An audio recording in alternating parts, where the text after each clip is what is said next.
जिस रानी चन्नम्मा ने औरंगजेब जैसे दर्दई शासक के खिलाफ मराठा राजाओं के साथ सहयोग किया था। कुछ लोग हमारे देश में औरंगजेब को अपना आदर्श मानने लगे। यह विडंबना है कि कुछ लोग हमारे देश में औरंगजेब को अपना आदर्श मानने लगे। औरंगजेब ने भारत की जनता को मजहब के आधार पर न केवल बांटा, बल्कि बहुत सारे दूसरे मजहब वालों पर जुल्म भी ढाने का काम किया था। वैदिक युग में भी नारियों का भारत में बहुत ही महत्वपूर्ण स्थान रहा है। आप लोगों में से नाम सुना होगा गार्गी या पाला, मैत्री जैसी यह विदुषियां, यह भारत की धरती पर और भारत की माताओं के कोख से ही पैदा हुई थी। बहनों भाइयों, आज हम जब रानी वेलुनी नाचियार का स्मरण कर रहे हैं तो स्वाभाविक रूप से हमें राजस्थान की वीरांगना योद्धा ताराबाई का भी स्मरण करना चाहिए, जिन्होंने अफगानों का डटकर मुकाबला किया था।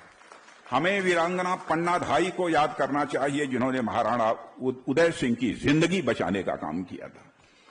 ओडिशा में भौमकारा राजवंश ने 8वीं और 10वीं शताब्दी के बीच करीब 200 साल तक शासन किया था। इस राजवंश के 18 से अधिक शासकों में आपको जानकर खुशी होगी, इस राजवंश के 18 शासक थे। 18 शासकों में 6 महिलाएं थीं। इस डायनेस्टी की पहली महिला रानी त्रिभुवन महादेवी थी। वह एक बहादुर महिला होने के साथ साथ एक कुशल शासक और प्रशासक भी थी। वारंगल की रानी रुद्रमा देवी के बारे में भी जो कुछ भी हम जानते हैं, उसे पढ़कर सचमुच हमें हमारे अंदर एक सेंस ऑफ प्राइड, एक गौरव की अनुभूति स्वाभाविक रूप से होती है। मेरे बहनों भाइयों, आप रानी चन्नम्मा की बहादुरी को नहीं भूल सकते। जिस रानी चन्नम्मा ने औरंगजेब जैसे दर्दई शासक के खिलाफ मराठा राजाओं के साथ सहयोग किया था।